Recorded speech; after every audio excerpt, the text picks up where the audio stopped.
perfil de hoje eu estou conversando com o arranjador e produtor musical Roger Henry. Roger, deixa uma pergunta para você. Você estudou orquestração e regência. Você pensou em ser maestro? Olha, a coisa do maestro é uma coisa muito interessante no Brasil, né? Que você fala maestro ligado ao erudito, né? Clássicas, concertos, né? Na verdade não. O maestro estudou orquestração, você pode trabalhar no popular, pode trabalhar minha opção foi trilha sonora e popular. Então eu uso mesmo a regência, a minha função de maestro para as coisas que eu produzo. Então eu tenho uma orquestra, eu monto aquela orquestra para gravar aquela trilha e vou lá e ali eu trabalho. Agora, concertos não, aquilo que eu te falei, existe o intérprete, né? Um pianista que é intérprete. Ele, nessa hora da vida dele, ele quer ser o intérprete, ele toca as músicas muito bem, estuda sem parar e são grandes intérpretes. E tem outros que gostam de fazer arranjo, eu gosto dos arranjos e uso essa parte de maestro, essa coisa de regência para as obras que eu componho ou que eu tenho que arranjar. Isso é mais direcionado assim.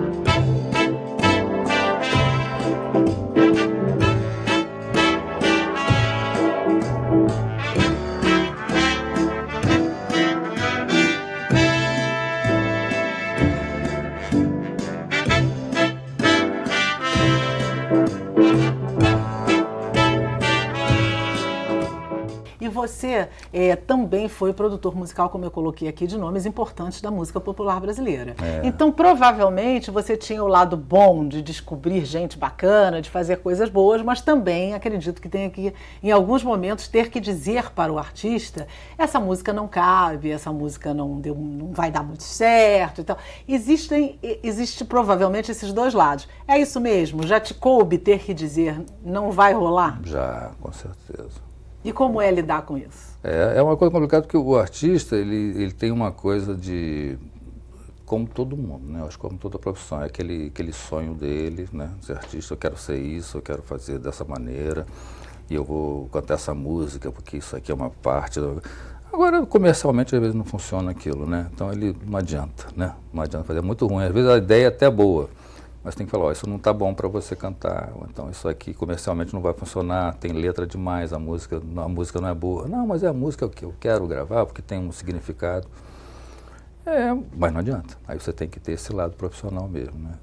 E isso ajuda ao próprio artista a se tornar mais profissional, porque ele tem que direcionar. Como eu te falei, eu adoro música clássica, adoro orquestração, mas se eu for fazer uma trilha sonora de sertanejo ou de rock, eu vou ter que fazer da melhor maneira possível, porque é um trabalho profissional, né? Então o artista geralmente não tem isso, como o artista está muito em foco, né? A voz dele vai cantar e vai aparecer, isso fica um pouco perdido. Mas já melhorou muito, né? As pessoas já têm muito mais consciência do que é o profissional. E de perceber que o produtor, se está falando, tem alguma razão para aquilo também, não é né? à toa. Tem que deixar um pouquinho o pessoal e entender que tem que entrar alguma outra coisa. Cada um ali no seu quadrado. Cada um no seu quadrado. Roger, o que realmente fez você desistir da arquitetura e ir para a música? Que é um campo, como você disse, que os seus próprios pais te diziam, poderia dar certo ou não? Olha, não é desistir, não é, porque a música sempre foi muito forte mesmo, né? Tanto que eu comecei muito cedo, né, com a música. E a arquitetura foi uma opção de fazer uma faculdade, todo mundo tinha isso, tem que ter uma faculdade, tem que ter uma coisa, para ter um emprego, né, uma música não é emprego, tinha muito, hoje mudou isso muito, né, porque os próprios empregos não existem mais, né? Então o cara que está trabalhando com qualquer coisa, ele vai ter a mesma dificuldade, né? Ele tem que ser profissional, senão não vai vencer em nada. Claro. Né? Então foi uma coisa mais assim, só de sobreposição, assim, de duas coisas juntas que você não pode se dedicar, você não pode fazer as duas coisas muito bem, né? Então, tanto que até hoje eu leio revistas de arquitetura, decoração, ou casa cor, eu gosto de ver essas coisas porque está em mim, eu gosto muito disso. Mas profissionalizar você tem que ter tempo para isso, né? Música você tem que se dedicar. E como você chegou, especialmente à Rede Globo, e fazendo trilhas sonoras que estão aí até hoje. Há muitas emblemáticas que nós todos conhecemos, jingles, ou seja, já tem uma marca sua dentro da... Tem. Eu citei a TV Globo porque é onde eu sei que você tem muita trilha sonora já lá. Como é que você chegou lá e como é que foi esse caminho? Não, isso aí, olha, como eu tinha sempre essa vontade de trabalhar com trilha sonora, então eu sempre pensava assim, onde é que existe, na minha época, foi muito tempo atrás, até, mas foi Mas sim. foi, 30 anos, né, você disse? Anos, é. Tem uma coisa que sempre fez muita falta aqui, o cara estudar música, estudar regência, estudar orquestração e não ter aonde experimentar aquilo. Como é que o cara tem um laboratório para isso? Ou o cara, de repente, vai se formar e vai ser assistente de um maestro até chegar a ser o regente, mas aí é clássico, erudito. Em popular, não. Né? Então, eu saquei isso naquela época, eu preciso muito experimentar essas coisas que eu estou estudando. E apareceu a oportunidade, na época na Globo, eu conheci o Durval Ferreira, que faleceu há pouco tempo. Ele era diretor musical, diretor artístico da RGE. E ele me chamou para fazer umas coisas lá, tal. Eu estava no início, eu tocava num piano bar, ele ia lá, tocava também. Fazer uns arranjos aqui, faço uns arranjinhos, né, começando e tal. E ele falou, não, tem que ir lá no Festival da Canção, foi em 81, acho que teve um dos últimos, né? Eu fui lá, montou uma banda e eu dirigi, fiz, ele gostou, faz agora os arranjos assim e tal, e acabei fazendo o projeto da piscina da casa dele também em Teresópolis, porque eu era arquiteto 2 em 1. Aí foi 2 em 1. Então tinha uma relação muito boa, a gente ficou muito amigo. E ele falou, não, você tem que fazer isso aí num lugar que você mostre esses arranjos. Eu falei, pois é, aí foi mais ou menos ele, que olha, leva lá, encaminha ali, mostra uns trabalhos seus para a TV Globo, aquela coisa mesmo de mostrar um trabalho, olha, eu faço isso aqui. É assim, não tem outra maneira. Qual a outra maneira que você tem? Mostrar o que você faz.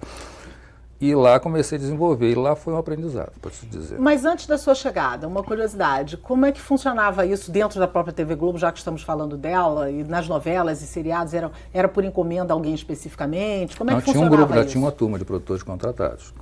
Tinha, Você veio a somar a esse grupo? Sempre tiveram os produtores. Tinha um estúdio que só gravava a trilha sonora para a TV Globo. E tinha os produtores lá, que eram maestros que produziam, e eu teria que entrar para esse grupo. E como é que foi isso? É uma coisa difícil, né? Porque você mostrar um trabalho, você veio do nada, a maioria das pessoas conhecia não sei quem, eu era assistente de um maestro tal. Eu não, eu gostava, eu tinha o meu trabalho, tá aqui. E qual foi o seu primeiro contato lá? Como é que você chegou? Era o diretor que faleceu há pouco tempo, Márcio Antonucci. Ele era dos VIPs. Você lembra dessa dupla, claro, da Jovem Guarda? Eu conheci um VIP, muito engraçado aquela história. E ele deu uma oportunidade muito boa. Ele falou, olha, então escreve logo um arranjo aí pra gente ver se você faz uma série. Foi assim, no tapa. Aí eu comecei a experimentar os arranjos que eu já tinha estudado tudo, uma orquestra, todo dia gravando com orquestra. Um laboratório tanto, né? Quem passou por ali, na época que tinha orquestra no Globo contratada, era uma orquestra contratada. Não há mais? Não há mais. Então o cara batia o cartão lá de manhã, o pessoal da Sinfônica, da Orquestra Municipal, que trabalhava de manhã, de tarde, de noite, tinham 3 grupos de músicos. Que pena, né, que não tem mais, né? Porque além de empregar muita gente, eleva a qualidade, sem sombra de dúvida, né? Mas mudou muito, porque vieram os teclados, o computador, você já tem computadores com samplers muito parecidos com instrumentos reais, né? Então mudou. Dá para se fazer também. Ainda tem que acompanhar o que está acontecendo, usando também a orquestra. Nunca ninguém na Globo usa sem usar a orquestra também. Usam também a orquestra, só para uma orquestra contratada, né, para aquela específica produção. Mas eu peguei uma fase muito boa. Você lembra qual foi a primeira trilha que você fez? Mário Fofoca. Era muito engraçado o seriado. Eu fiz lá e eu me lembro bem que na primeira que eu fiz, gravei a trilha toda, botei na máquina, aí agora eu vou ver no ar. Aí, nada, minha trilha não apareceu. Aí eu voltei no dia seguinte e falei assim, o que aconteceu que não usaram minha trilha, não gostaram? Não, você não mixou a trilha. Falta de coisa experiência. Bem de marinheiro de primeira viagem. Eu que tinha que mixar, você é o produtor, sabe? Eu tinha 20 e poucos anos. Falei, eu tenho que mixar, né? Pois é. A sorte foi porque não é porque era ruim, é porque eu não mixei. Mas essa foi a que entrou. Você corrigiu, obviamente. Aí entrou. E daí pra frente foi muita coisa, fui fazendo. E aí depois você entrou por um caminho de novelas Eu entrei para o Globo Repórter, foi o primeiro programa que eu peguei assim, fiz anos a fio o Globo Repórter. Era um luxo, o Globo Repórter eu gravava semanalmente, era um programa semanal, sempre foi, com orquestra, a trilha sonora toda com orquestra. Então as matérias eram um monte de Aconcagua, Everest, então naquela época tinha muito isso no Globo Repórter. Agora voltou até. Um pouco. Então trilhas maravilhosa de Aconcagua. Eu me lembro que eu fiz essas trilhas e era como fazer música para cinema, dentro do Globo Repórter. Quer dizer, eu peguei uma fase muito boa e que me abriu muito para isso, porque foi onde eu pude experimentar o que eu queria fazer mesmo da vida, né, que era trilha sonora. e pude experimentar ali. Foi a oportunidade que eu tive de ouro, numa época muito boa. E muito diversa, né? Muito diversa. Porque você fez Globo, depois Globo de Ouro, depois você fez isso, fez aquilo, e foi depois fazendo. Novela e e minissérie. novela uma atrás da outra, né? Vamos combinar. Muita São novela. várias, né? São muitas novelas, minisséries e marcas da televisão também, o Supercine, que está no ar até hoje. E até hoje a trilha é sua, né? Tem o do Serginho Grosma, que eu fiz um arranjo também, que está no ar. Tem o Globo Repórter, esse arranjo foi modificado várias vezes, já não é o meu, mas o início foi meu para mudar, que era uma banda de rock que tocava muito antigo. Eu mudei colocando metais e tal, e mantiveram isso até agora. Então, e há muita diferença na composição quando você vai fazer para uma novela, ou quando você vai fazer para um Globo Repórter, quando você vai fazer para um seriado. É muito diferente a maneira, o que muda essencialmente? A novela e as séries atualmente elas são muito filme, né? Você pode notar que foi para um lado muito bom, né? De uma qualidade muito boa. Então as trilhas são mais, a gente trabalha como se fosse para um filme. Então as músicas de ação são muito mais ricas, tem muito mais elementos, né? As músicas românticas a gente consegue usar cordas mais, então o público já está nessa também, que o público gosta do cinema, daquela coisa de Hollywood, então quando vê aqui já associa. Ficou bom fazer isso, né? No jornalismo já é uma coisa mais... a música jornalística, é mais a música descritiva, né? O que está acontecendo ali, para que é aquilo que está acontecendo. Já é um tenso, mas não é muito tenso, você não pode pesar. Está fazendo uma situação tensa no jornalismo, você começa a ficar piegas, né? Então, tem sempre uma linhazinha que você não pode passar muito para lá ou para cá. Isso se aprende fazendo? Fazendo. Não tem outro caminho, né? Não tem outro caminho. Tem muita gente, tem muitos compositores, arranjadores novos, muito bons. No TV Globo agora mesmo tem umas minisséries que estão no ar que eu tenho visto com ótimos arranjos, seguindo muita linha de cinema, como estão fazendo coisas muito minimalistas, né, que estão usando poucas coisas agora, mas tem que ter muito bom gosto. Se você usa muito pouca coisa, você tem que ter muito bom gosto. Aqui encher de coisa é fácil, né? Vem aquela maçaroca, vem aquela coisa de som todo. Você se perde até naquele agora, fazer uma coisa, emoção e nem percebe. Agora, você fazer uma coisa mais minimalista, tem que ter bom gosto, senão não cola. Então, tem muita gente boa fazendo isso. Agora, só o que eu acho é o seguinte, que tem que ter muito cuidado, que